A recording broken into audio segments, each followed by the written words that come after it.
Ministério Público é uma das áreas mais desejadas do meio jurídico. E para nos contar os desafios de seguir uma carreira e compartilhar suas experiências, convidamos o Dr. Eduardo Francisco dos Santos, promotor de justiça do Estado de São Paulo, professor universitário, mestre em Direito pela PUC São Paulo e professor do processo civil na Faculdade de Direito de Sorocaba, da Escola Superior do Ministério Público de São Paulo, da Escola Superior de Advocacia e do curso Damásio de Jesus preparatório para concurso. É com o senhor. Muito boa tarde, muito obrigado. Eu quero cumprimentar a todos através da coordenadora, fundadora desse evento, a doutora Rose de Paula, e de público externar a gratidão que tenho pela oportunidade de conversar com estudantes, profissionais novos e até mesmo profissionais que já têm alguma experiência, mas estão buscando um redirecionamento, uma reciclagem ou até, quem sabe, né, um novo caminho a trilhar na vida jurídica. Para mim, estar aqui é motivo de alegria e a certeza de que, com boa intenção, esse evento é capaz de contribuir muito para esses profissionais, né? Como foi dito aí na sua apresentação carinhosa, eu leciono há mais de 20 anos, e inclusive em faculdade, justamente para poder ter a oportunidade de participar da formação, né, das pessoas, e não só da informação, porque a grande diferença entre dar aula num curso preparatório para concurso ou para OAB e dar aula na faculdade, e eu tenho a felicidade de ter essas duas vivências, é que na faculdade a gente pode formar o sujeito, enquanto que num curso preparatório só nos resta informar para que eles consigam resultados nas provas. E um grande ponto que me absorve nessa convivência com os acadêmicos na faculdade é justamente conversar sobre as carreiras jurídicas, sobre os espaços que existem, sobre uma revisão do modelo tradicional e como encontrar, né, as novas oportunidades no mercado, porque nós estamos um pouco cansados de ouvir que o mercado está saturado ou que não tem mais espaço para advogados. Ao contrário, sempre tem espaço para bons profissionais, né? Nós somos carentes de pessoas realmente comprometidas, vocacionadas e que se realizam nas suas atividades, e isso é que faz a diferença. Então, essa iniciativa do Cocaju é o segundo, né, Congresso de Orientação para Carreiras Jurídicas. Para mim é uma iniciativa brilhante. Gostaria eu que na minha época de faculdade tivesse tido um evento dessa natureza. A mim coube falar sobre os desafios do Ministério Público, né, na atualidade, e eu vou falar, mas por conta da minha dificuldade aqui com acesso à rede da internet, eu pude assistir a fala de dois palestristas anteriores, né, e me identifiquei com os dois, porque eu sou concursado e concurseiro, né? Eu brinco porque eu entrei na faculdade já pensando em fazer concurso. E além de lecionar processo civil, que para mim é uma paixão, eu sou promotor do júri há mais de 22 anos, há exatos 23 anos. Meu primeiro dia de trabalho no Ministério Público foi no plenário do júri. Então, eu fico muito contente de ver como os assuntos têm sido tratados nesse ambiente e espero realmente que seja de muita valia para quem está pensando ou repensando a sua vida profissional. Então vamos lá. Falar do Ministério Público nos dias atuais, né, notadamente depois de ver um advogado falando com empolgação sobre a figura do defensor no Tribunal do Júri, é mostrar que o papel do Ministério Público na Constituição Federal ele foi agigantado.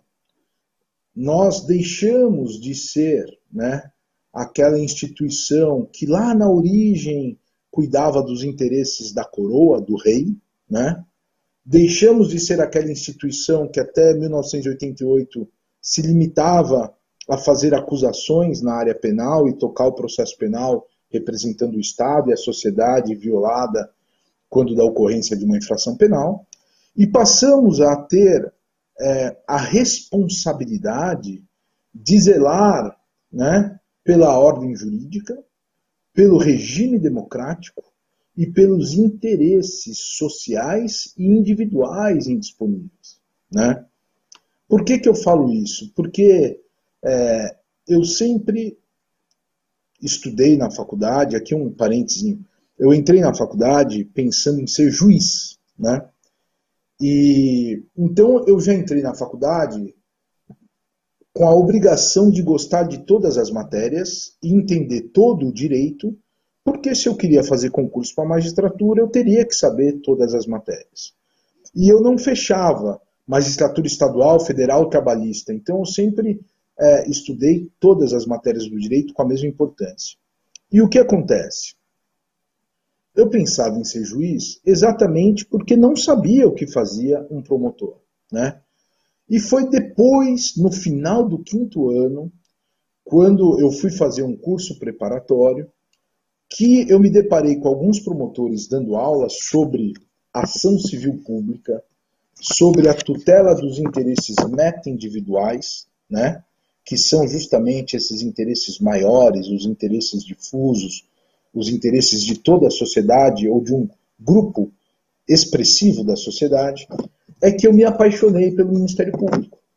Então, eu tive a oportunidade de passar no concurso para delegado de polícia, tive a oportunidade de ir para o oral da magistratura junto com o oral do Ministério Público, que é a terceira e última fase do concurso de ingresso, mas eu desisti da magistratura e felizmente optei por permanecer no Ministério Público devido ao meu temperamento, à minha personalidade e ao papel constitucional do Ministério Público. Qual é?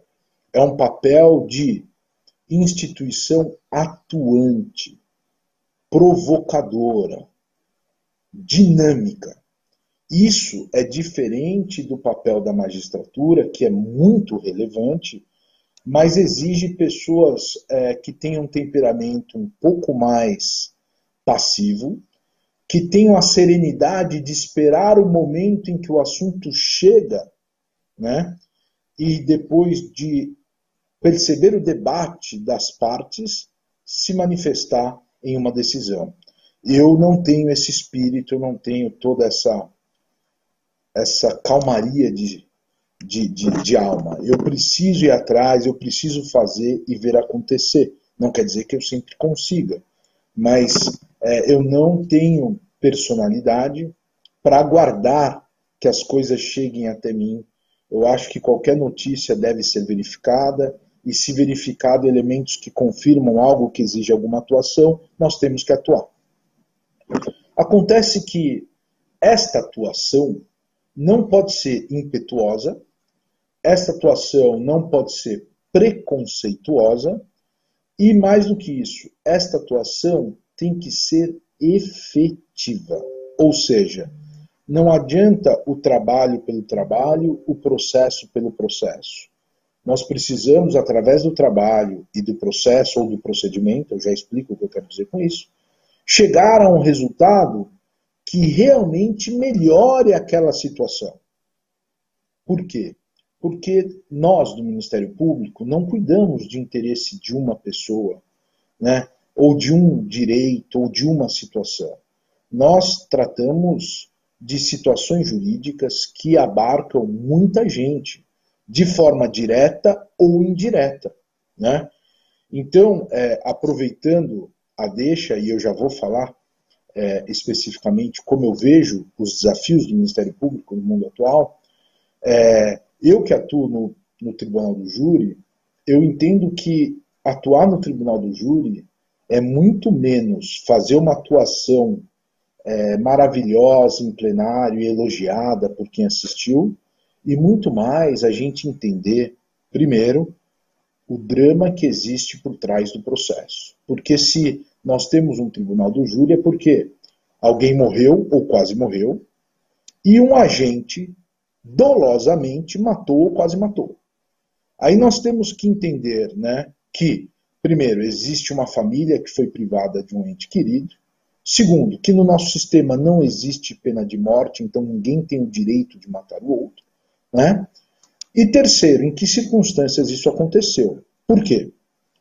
Porque para promover justiça, e esse é o papel do Ministério Público, promover justiça, é fundamental que a gente se coloque no lugar de todos os envolvidos naquele fato. Você tem que se colocar no lugar da vítima, você tem que se colocar no lugar do réu, do acusado, você tem que se colocar no lugar dos familiares da vítima e você tem também que se colocar no lugar dos familiares do réu.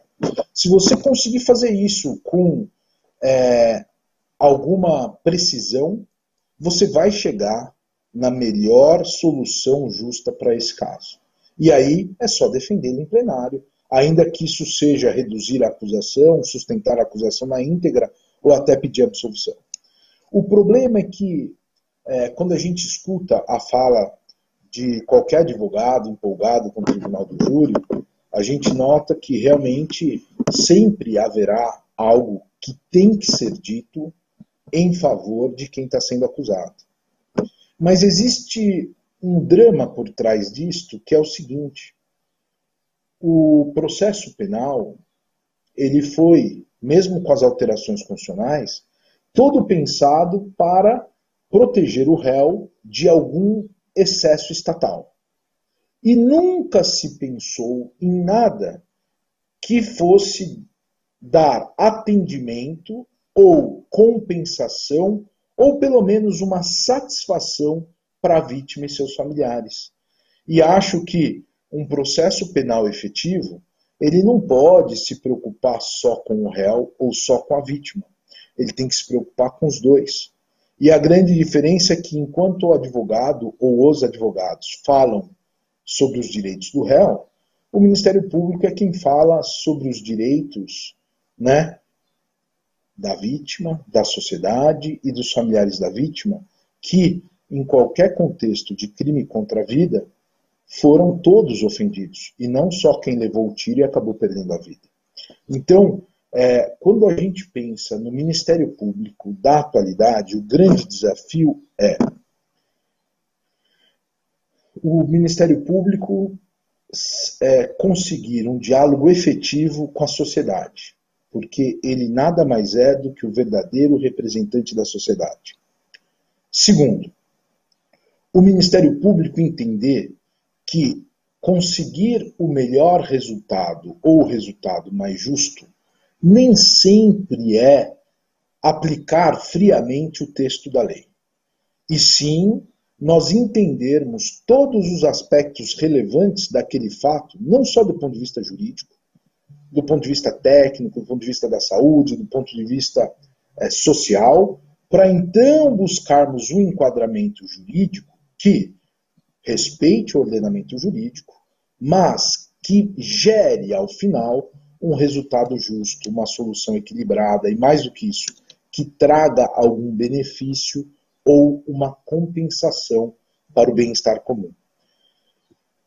Alguém pode estar pensando assim, ele está fazendo o discurso de promotor de júri. Não, eu estou pensando no seguinte: como professor de processo civil que sou, a gente fala com orgulho, né, que o CPC de 2015, ele realça, ele reconhece um sistema de justiça multiportas, porque existem vários caminhos para se chegar a uma solução justa, não só o Poder Judiciário. Temos a arbitragem, temos a autocomposição, através da conciliação, na mediação ou da negociação direta. Pois bem, quando a gente olha para isto, e quando a gente pega os dias de hoje, nós estamos aqui fazendo um evento 100% online por conta de uma pandemia, né? Esta pandemia, além de ser um problema de saúde, ela também é um fato jurídico relevante. Só que é um fato jurídico relevante que está afetando direitos de muita gente, extremamente complexo. Porque ele é um problema de saúde. Por conta do problema de saúde, nós tivemos que modificar a legislação e permitir algumas formas de contratação sem certos requisitos tradicionais.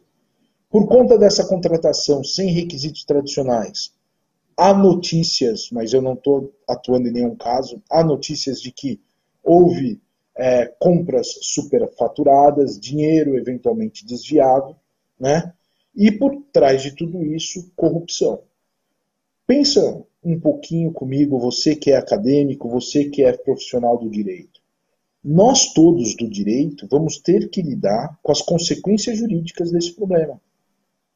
E é um problema multidisciplinar quase que ao infinito, porque eu falei aqui de saúde, falei de corrupção, falei de impacto na vida em sociedade, mas isso é o mínimo. E o que acontece? Num contexto desse, me perdoem, o Ministério Público precisa, mais do que ter promotores e procuradores que conhecem o direito, ele precisa se instruir com informações científicas, se capacitar do ponto de vista tecnológico, né?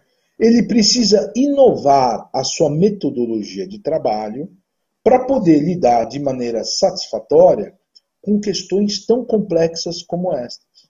Então, aonde que entra o papel do Ministério Público nos dias atuais e conforme a tônica que eu vejo? Para mim, se você já pensou em ser promotor, ou se você está em dúvida e quer ouvir, para mim, promotor ou procurador da República é aquele sujeito que entende os dramas da sociedade, que participa da vida em sociedade e que faz o diálogo com todos os setores da sociedade. Explico, né? Não adianta o Ministério Público, para entender uma ocorrência, se valer apenas das informações trazidas pela polícia. Por vezes é necessário colher informações da prefeitura, informações do advogado, do próprio investigado, ou das vítimas que vão trazer dados que até então não foram oficializados.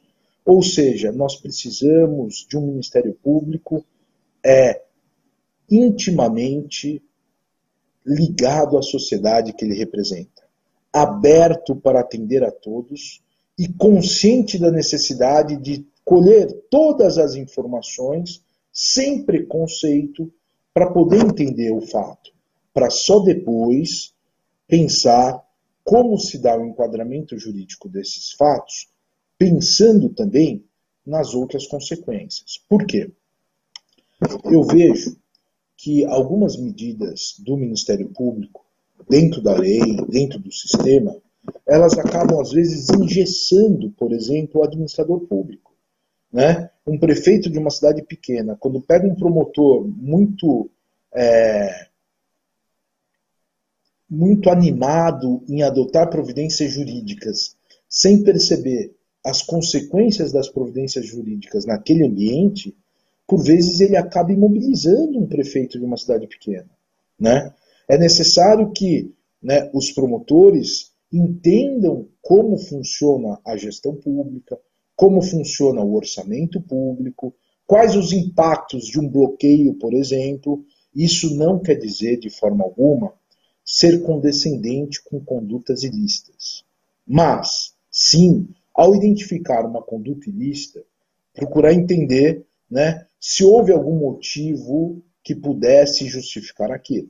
Segundo, qual a providência e a consequência da providência que ele pode adotar. E terceiro, a providência adotada vai gerar consequências melhores ou piores do que aquilo que foi feito erroneamente. Tá? Esta necessidade de uma visão mais abrangente das situações que, ainda que o direito diga são contrárias ao direito e merecem uma atuação combativa, reforça um perfil de um Ministério Público que jamais pactuará com as ilicitudes, mas que não está bitolado naquele papel punitivo, naquele papel repressivo, e sim tem consciência de que dá para ser propositivo, dá para contribuir e prevenir determinados equívocos, e dá para corrigir condutas ilícitas, nem sempre pelo critério tradicional punitivo. E a maior prova disto, e eu quero compartilhar com vocês, é na área penal há mais de, vou arredondar, 4, 5 anos, e na área civil há praticamente 1 ano, arredondando também, a possibilidade dos acordos de não persecução. Tanto na área penal, existe o acordo de não persecução penal, como na área civil, da improbidade administrativa, existe um acordo de não persecução na área civil, o que revela a necessidade do Ministério Público, que tem que combater os ilícitos, tem que proteger a sociedade, também se amoldar aos mecanismos de solução consensual, porque acordo é convergência de vontades. Acordo significa eu, promotor, entender em que contexto houve o ilícito, o infrator entender que ele não poderia ter feito o que fez e que haverá consequências, e a gente se compor no sentido de que eu não posso abrir mão de certas consequências que não são do promotor ou do Estado, e sim de toda a sociedade, que precisa, pedagogicamente, punir quem agiu contrário à lei. Mas, de outro lado, eu preciso de alguém que, consciente de que errou e que aceita uma punição menor do que aquela que resultaria do processo, mas que seja suficiente para evitar que o erro se repita, e as vantagens venham para a convergência e a gente formalize o acordo de não perseguição. Pensando nos profissionais do direito, no futuro, eu vou dizer, quem não tiver capacidade de fazer audição ativa, ou seja, ouvir bem os problemas, sem potencializá-los, quem não tiver capacidade para conciliação, autocomposição, para diálogo produtivo, vai sofrer muito no mundo jurídico. Porque, embora esteja aqui para falar do MP, eu destaco o seguinte: advogado que não está aberto para uma conversa boa em prol de um acordo justo, juiz que não está aberto a potencializar as soluções consensuais nos seus processos, promotor que vem marrento, disposto a seguir aquele estilo de promotoria da década de 70, primeiro, vão se desgastar muito mais. Segundo, não terão resultado efetivo naquilo que lhe é confiado. E terceiro, correm o risco de perder a credibilidade. Então, independente da carreira que alguém aqui esteja pensando, já sonhando, ou pelo menos, investigando, percebam que, na essência, as carreiras de Estado, que é magistratura, Ministério Público, delegado de polícia, Defensoria Pública e Procuradoria de Estado, cada uma tem um papel e vocês já sabem qual é. Então, para quem tem aquele tino policial, gosta de fazer parte do fronte, não se contenta com o trabalho de processo, quer fazer trabalho de campo, quer chefiar operações dessas que nos orgulham, você tem que ser delegado.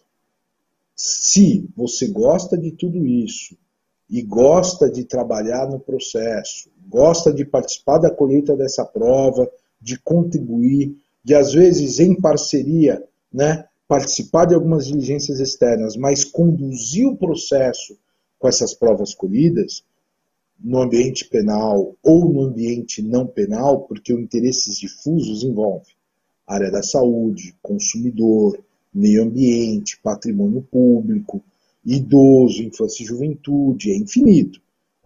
Em todas elas, nós do Ministério Público temos o poder de investigação para colher dados, para não tomar nenhuma providência apressada, e a legitimidade para iniciar e acompanhar todo o processo em juízo, atuando junto ao Poder Judiciário. Se você tem esta vontade, o MP é o seu caminho. De outro lado, se você tem vocação para a defesa, você se encantou com a fala, né, do palestrista anterior, que é um apaixonado pelo tribunal do júri, né, você só tem que pensar o seguinte: como você quer fazer essa atuação? Como funcionário público, né, com aquela regrinha da estabilidade, que ele tem razão, ao mesmo tempo que você tem estabilidade, é um limitador, porque a estabilidade significa que você não vai perder daquilo, mas também você não vai ganhar mais do que aquilo. Aí você pode ir para a defensoria pública. Não, eu sou alguém que eu gosto, né, de não ter limites, eu gosto de dar o meu perfil pessoal, personalíssimo no que faço, então você tem que ir para a advocacia privada, né? Já quem gosta daquelas matérias de direito público e vê no Estado e na Fazenda Pública, né, alguém que tem um monte de obrigação, um cobertor curto, uma dificuldade de arrecadar tremenda e que precisa ser bem defendido. Seu caminho são as procuradorias, né? Que é a Procuradoria do Estado ou do município, que em alguns municípios e estados é chamada advocacia do município ou do estado, a AGU, né, se for no âmbito federal, a Advocacia Geral da União, você vai ser concursado, vai ter estabilidade, aqueles limites todos que eu já falei, e você vai exercer uma advocacia em prol dos entes públicos. Um detalhe interessante: se alguém se interessar por esse tipo de advocacia pública, estude direitinho as carreiras. Por quê? Porque essas carreiras, a maioria delas, além do salário, dão direito aos honorários que a Procuradoria recebe como um todo e divide entre os procuradores, de acordo com o STF, observando o teto constitucional de salários públicos, né? Mas é uma ótima opção. De outro lado, se você é alguém sereno, é alguém que se considera capaz de ouvir e com imparcialidade analisar e decidir, se você tem a passividade de esperar que o problema chegue até você, que ocorra um debate, para então, com convicção, você decidir, você é um magistrado nato, você tem perfil para ser juiz. Mas o que eu acho mais importante de tudo isso é que você pense em duas coisas. Primeiro, seja a carreira que for, tenha paixão, faça por amor, que o reconhecimento, né, tanto o reconhecimento profissional como o reconhecimento financeiro, são consequências. Segundo, se você escolher algo, ou já escolheu algo, e na execução dessa decisão percebeu que não está satisfeito, saiba que sempre há tempos para mudança, né? Eu falei para vocês aqui que eu prestei concurso, mas eu também advoguei um pouquinho, e eu dizia assim: eu nunca vou advogar na área criminal. Meu primeiro cliente foi na área penal.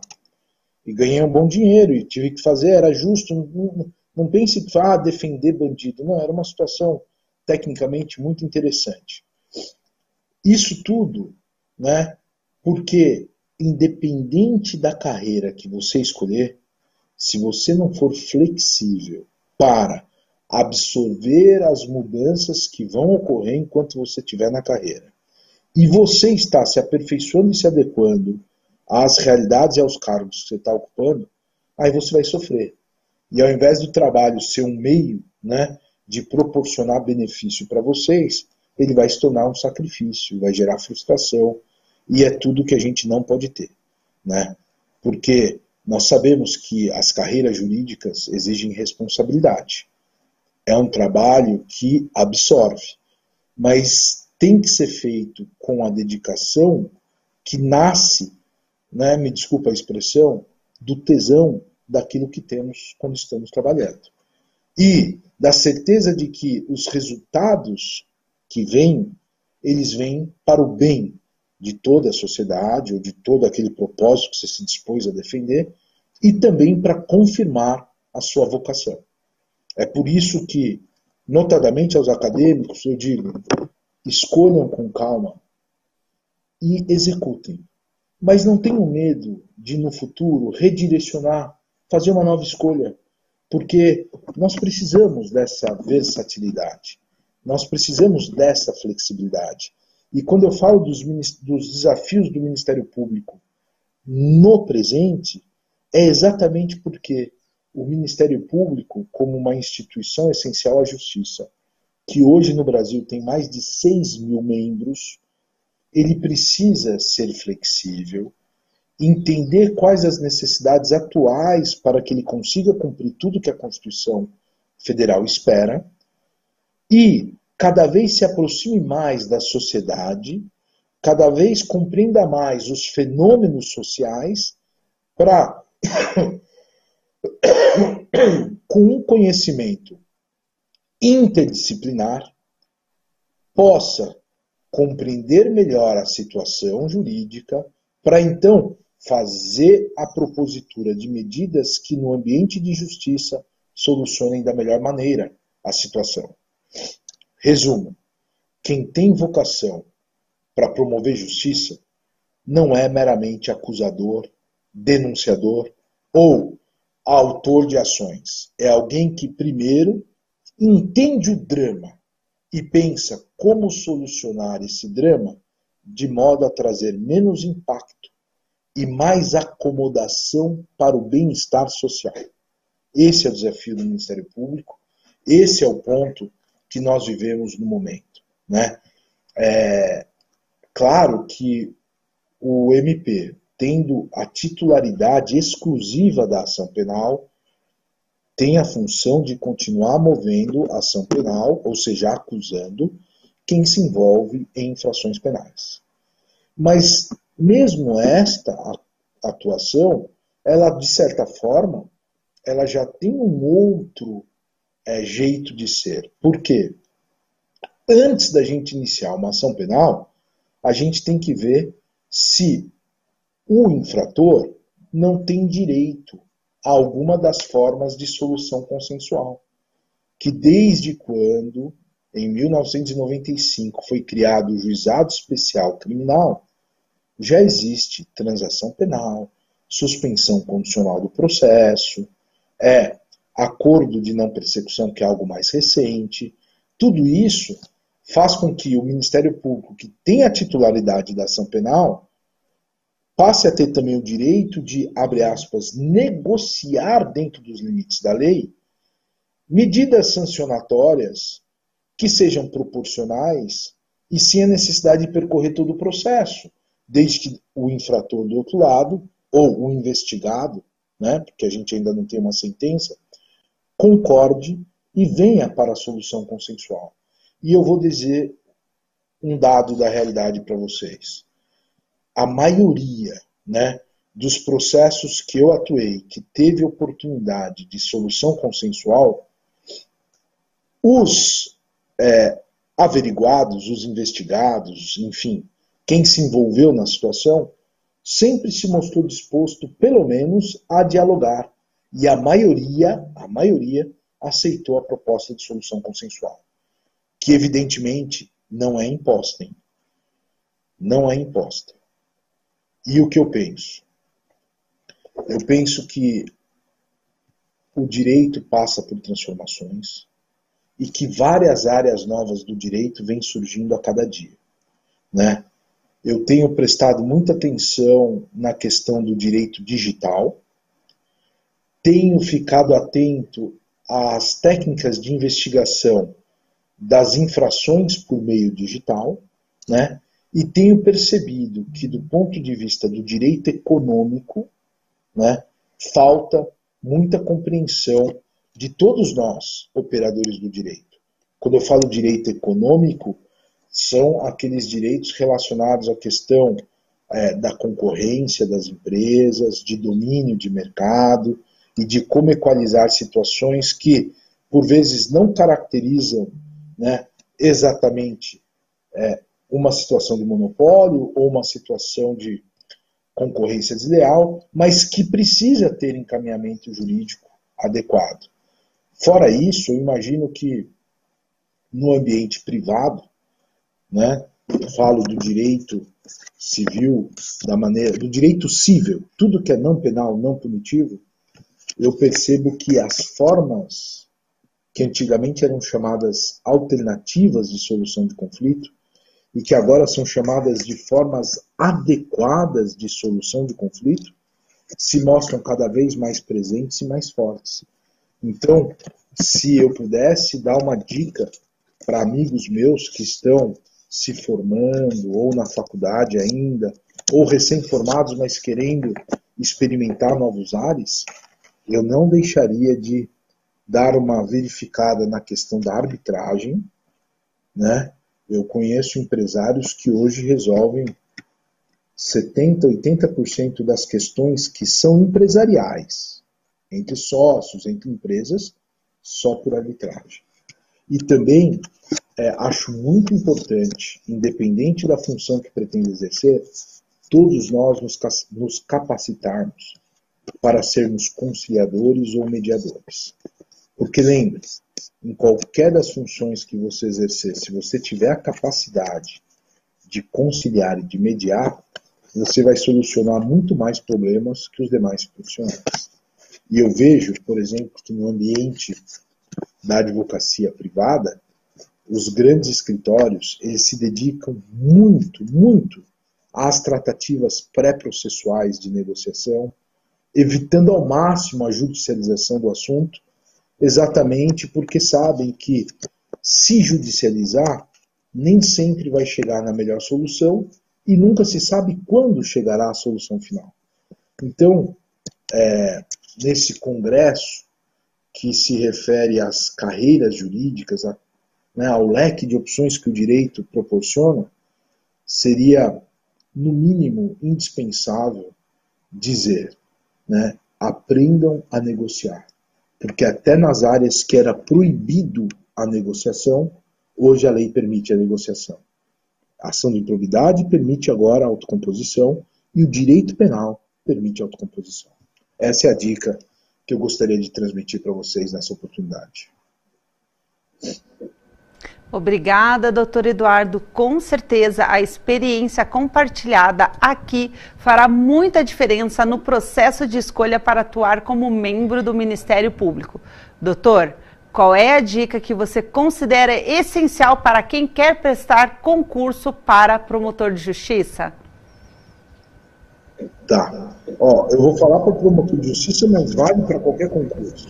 Primeiro, estratégia. Tem que ter uma organização, tem que ter um material adequado, tem que ter orientação. Segundo, disciplina, porque você precisa pegar essa estratégia e desempenhá-la de maneira organizada. E, por fim, perseverança. Eu costumo dizer que nesses 23 anos de aula em curso preparatório, eu nunca vi alguém que, sem ter desistido, não passou. Todos os alunos que passaram pelas nossas mãos e que não tiveram a ousadia de desistir, todos passaram. Só não passa quem desiste. Ou seja, tem que ser teimoso, tem que ser persistente, tem que ser insistente. Obrigada, doutor, mais uma vez. Obrigada por estar palestrando no 2º Cocaju, Congresso de Orientação de Carreira Jurídica. E eu tenho certeza que a sua experiência fará muita diferença para quem quer atuar como promotor de justiça. Obrigada. Eu que agradeço a oportunidade, me despeço de vocês com a gratidão de poder ter falado para esse público que é seleto, tem preocupação com o seu futuro e vem para contribuir com o mundo jurídico. E tomo a liberdade só de colocar meu Instagram à disposição para quem quiser tirar qualquer dúvida quanto ao que eu falei, o MP ou a preparação para concurso, é o @prof. Eduardo Francisco, tá bom? Não reparem, mas eu só falo disso e mais nada, eu não uso o Instagram para outra finalidade, tá? E agradeço e desejo sucesso e que venham muitos cocajus, que eu tenho certeza que só vem a contribuir com o nosso meio jurídico. Uma boa tarde a todos. Boa tarde, obrigado, doutor.